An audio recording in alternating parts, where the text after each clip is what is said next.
Every one of us is, in the cosmic perspective, precious.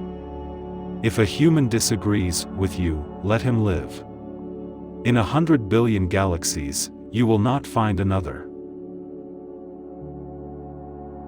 The nitrogen in our DNA, the calcium in our teeth, the iron in our blood, the carbon in our apple pies was made in the interiors of collapsing stars. We are made of star stuff. For small creatures such as we, the vastness is bearable only through love. Every star may be a sun to someone. The cosmos is within us. We are made of star stuff. We are a way for the universe to know itself. We can judge our progress by the courage of our questions, and the depth of our answers, our willingness to embrace what is true, rather than what feels good.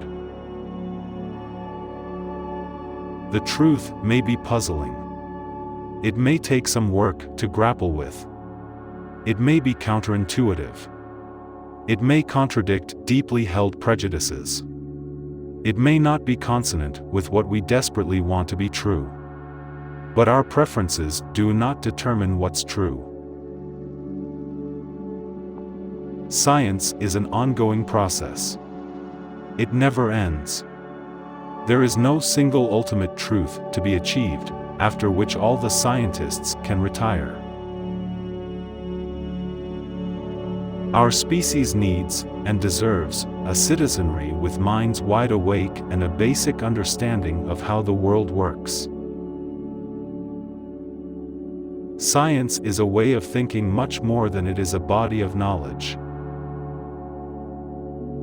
We live in a society exquisitely dependent on science and technology, in which hardly anyone knows anything about science and technology.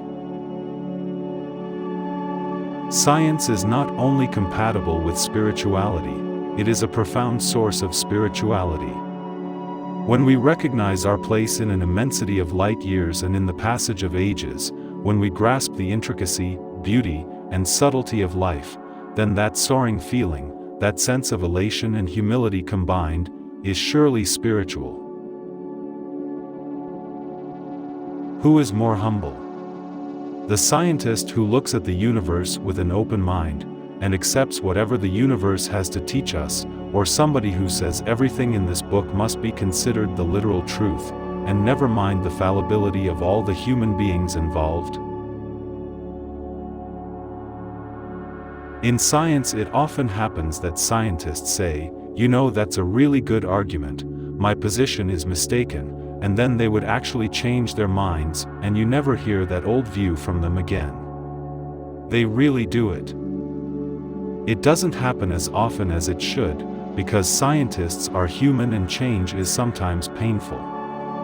But it happens every day. I cannot recall the last time something like that happened in politics or religion. Intellectual capacity is no guarantee against being dead wrong. I don't want to believe. I want to know.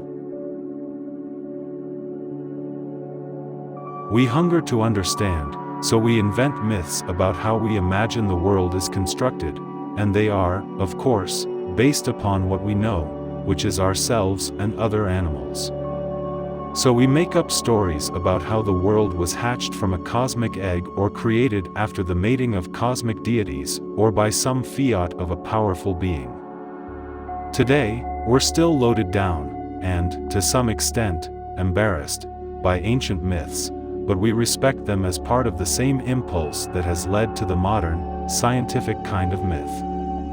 But we now have the opportunity to discover, for the first time, the way the universe is in fact constructed as opposed to how we would wish it to be constructed.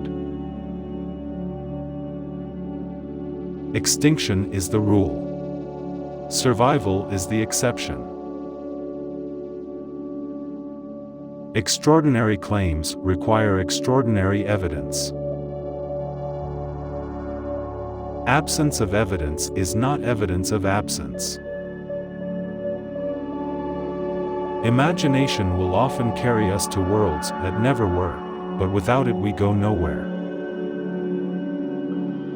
For me, it is far better to grasp the universe as it really is, than to persist in delusion, however satisfying and reassuring. Frederick Douglass taught that literacy is the path from slavery to freedom. There are many kinds of slavery and many kinds of freedom, but reading is still the path. Books permit us to voyage through time, to tap the wisdom of our ancestors.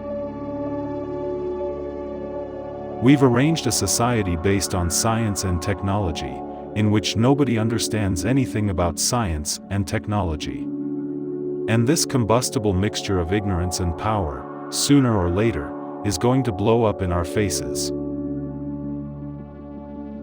The nature of life on Earth and the search for life elsewhere are two sides of the same question, the search for who we are. Skeptical scrutiny is the means, in both science and religion, by which deep thoughts can be winnowed from deep nonsense. One trend that bothers me is the glorification of stupidity, that the media is reassuring people it's all right not to know anything. That to me is far more dangerous than a little pornography on the internet. Nothing disturbs me more than the glorification of stupidity.